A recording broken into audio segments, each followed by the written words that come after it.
All right, let's talk about Kato. I've gotten so many comments from you guys. Where's Kato review? Timmy, review Kato. Please prioritize Kato. So here it is, Kato. And I've been told that it's not pronounced Kato, it's Kato. It's supposed to be Japanese. I'm sorry, I'm American. It says Kato to me. But I'm gonna call it Kato now, so you guys would be happy. Now in this review video, I'm gonna show you guys what's inside the box, also talk about the sound signature, and more importantly, comparison between its predecessor, the KXXS, and also answer a few questions like number one, should you buy the Kato if you own the KXXS, or if you don't own the KXXS, which one you should buy, that one or Kato? And of course, comparison between the Starfield, the Aria, all that good stuff as well. Hey friends, Timmy, welcome back to another video on Giz Audio. Today we have the Kato. I'm gonna have to get used to saying that, Kato, Kato, Kato. This IEM right here is the successor to the very popular KXXS. KXXS for under $200 is one of the best IEM you can purchase. I would even say the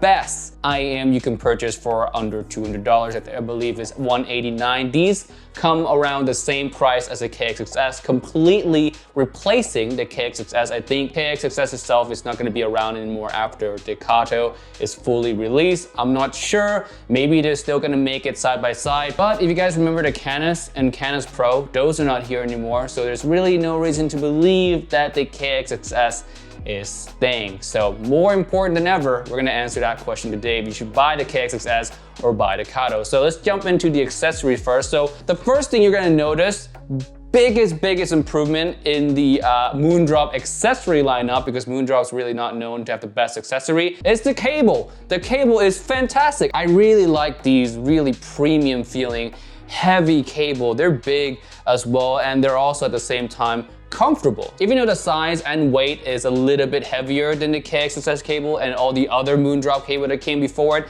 it's not at all a discomfort. It actually feels really nice, premium, weighty. The soft kind of like, I would say, rubbery feel is very well done here. Everything just feels just an upgrade to all the previous Moondrop cable ever produced. Now these are the stock cable that came with the Kato, not the K cable. The K cable comes with your pre-order unit. So unfortunately, I don't have that. This is the cable that comes with the Kato itself. I would imagine that the K cable is gonna be even better than this, but I'm not gonna say that for certain because I don't have that on hand. One thing about the K cable, if you missed out on the pre-order of the Kato and you still want the K cable, don't worry, those will come on sale separately a little bit after the full launch of the Kato, so you can stay tuned for that. The other exciting accessory would be the nozzle, an extra pair of nozzles. So the one that I have in my Kato right now is the silver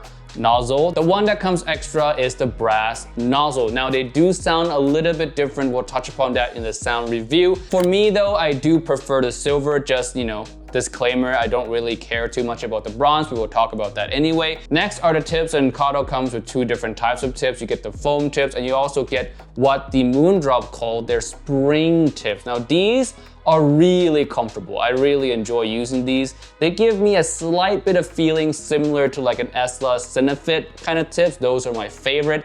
These are similar to that in a way, but not quite, but they're still much nicer than what you get in any other Moondrop offering for sure. The tips here and the cable, big upgrade. And you also get, of course, the carrying case and all the documents that comes with the IEM. Accessory aside, let's jump into the sound. Now the sound of the Kato is gonna come quite similar to the KXXS. I would say 90–95% similar to the KXXS when you're talking about the silver nozzle, right? The brass nozzle comes real close, even closer than the silver nozzle to the KXXS. I would even go as far to say that the brass nozzle is almost identical to the KXXS original. So I guess in essence, you do get both the Kato type tuning and a KXXS type tuning when you buy the Kato, just switch the nozzle, but there is a slightly bit difference in the brass nozzle to the KXXS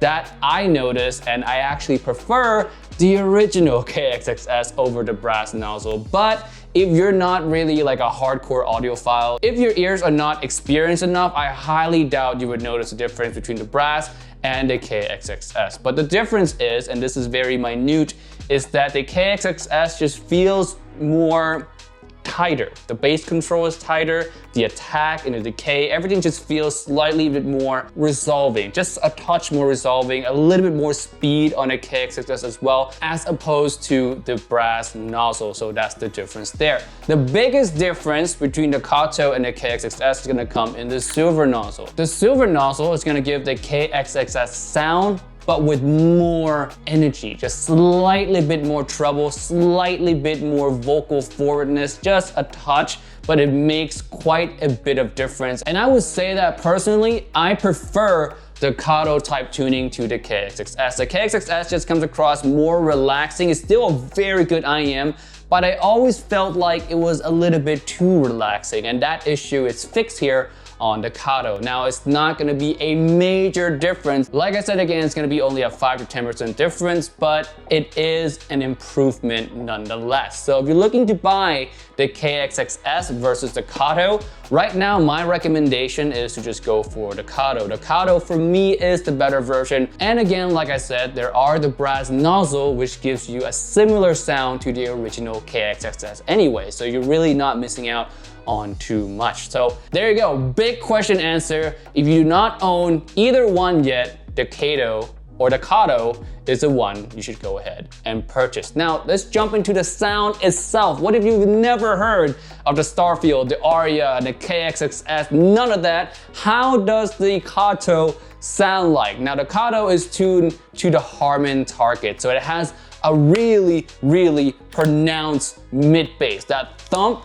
the slam, you feel all of that. There's less so in the sub bass. The sub bass is there, you feel it, but it's definitely overshadowed by the mid bass. And the Kato, similar to the KXXS, has really good bass control. So the bass doesn't bleed into the mid range all too much. It's not the cleanest bass, but it really doesn't altered or colored the vocals in the lower mid-range in any way. So male vocals still comes across rather natural. Actually, it has a little bit of warmth from the bass as well. So the male vocals actually feel a little bit more rich. Not too much, a little bit more rich, a little bit more meaty, if you will, but not bloat and not muddy in any way. I would say that it has really good bass control for the most part. Now, it's not gonna be as good of a bass control as, say, the Variation, which gives just a super clean mid-range, but it does come across a little bit thin, so there's a trade-off there. These come across rather natural. The bass transitioning to the mid-range is rather natural feeling. Male vocals and female vocals don't suffer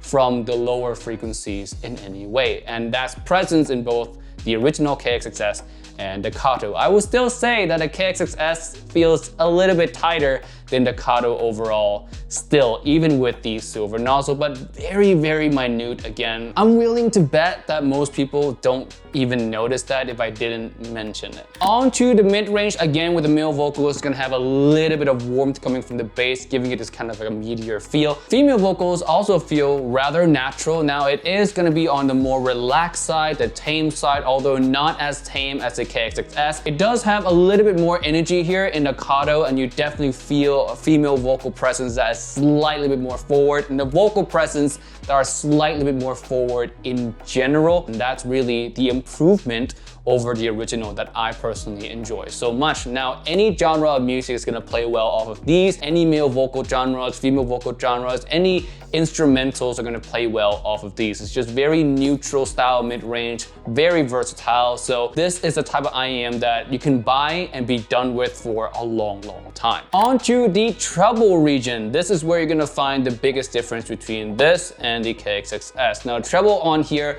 is slightly bit more elevated, just ever so slightly bit more elevated. So those smaller shimmer and shine type of notes, those hi-hats, those cymbals, is gonna come across just a touch more pronounced. Just a touch and just a bit more pronounced than the KXXS. Again, 5% to 10% differences. It's really not big, but it is an improvement overall. That's kind of the theme of this video, is that the Kato is a great IEM. I will say the same of the Kato as the KXXS. Under $200, it is the best you can buy. The KXXS had that title. The Kato is the exact same way. Under $200, this is one of the best IEM you can purchase. And the improvement from the Kato over the KXXS is there, but again, it's very minute, but is an improvement nonetheless. So I'm sorry I have to keep saying that, but that's just the way it is. If you guys are looking for just major differences, there's really no major differences, all right? Back to the treble area, you're gonna get more energy here, but I wouldn't say it's bright in any way. Moondrop IEMs in this range are not really known to be bright. Starfield, Aria, KXXS, now the Kato,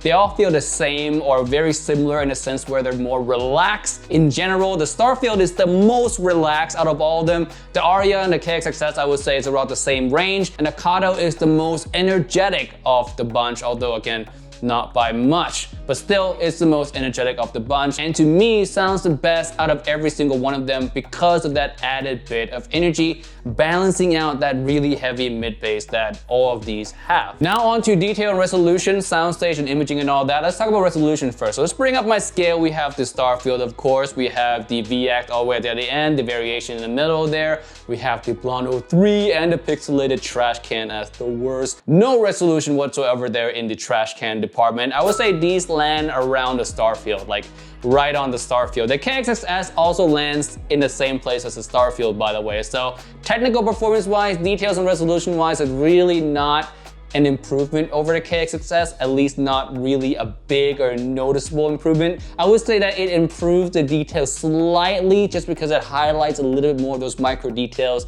better than the KXXS, but only ever so slightly. So in terms of grading the resolution, I would still say it falls just in general in the same area as the Starfield and also in the same area as the KXXS. In terms of soundstage and imaging, I'll say these image all right. The Starfield, I say still image better. And by the way, the Starfield images the best out of all the Moondrop IEMs I've ever tried. These images just slightly behind the Starfield, which is all right, it's average, it's not a detriment in any way. You're gonna get more, I would say, width than you would get height or depth. There's really not too much depth in these IEMs, and that goes for the rest of the Moondrop offering in this price territory as well. Soundstage wise, these are not as wide as the Aria. They are slightly wider than your average, but it's not gonna be as wide as the Aria. The Aria has the best soundstage. So let's actually break that down. So within the Moondrop offering, the Starfield has the best imaging, the Aria has the best soundstage, and the KXXS and the Kato kind of lives in between those two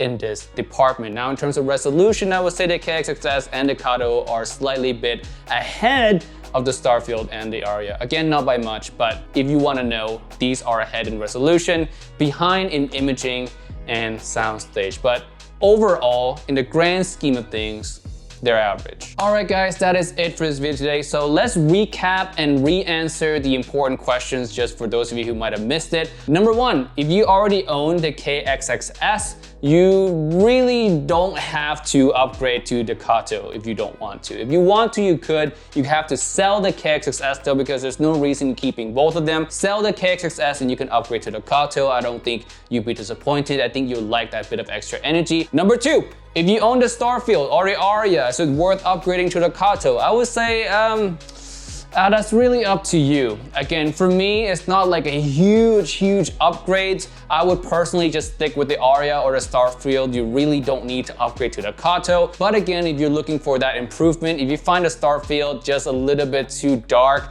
or a little bit too tame for you, then the Kato is gonna be a noticeable improvement for you if you own the Starfield especially. The Aria, on the other hand, is pretty close to the original KXXS, so not gonna be a huge improvement tonal wise there if you switch over to the Kato. So I would say it's really up to you. Do you want to spend the extra $100 for this?